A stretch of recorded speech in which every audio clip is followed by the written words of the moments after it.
can't always see our own blind spots. Sometimes we need a critical friend or a coach like me to help us on our journey, because it's impossible to sometimes find answers when you're so deep in your own ish.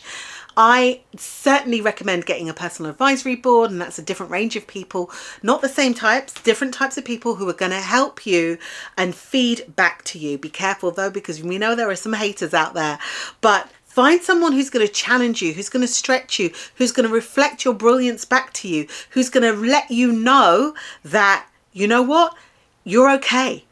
Because it's important for them to help you see you so that you can stop playing small.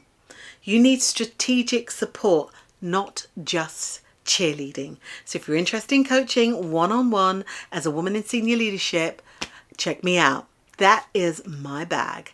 I work with women in leadership to help them see what maybe they may not always see, but know deep in their hearts.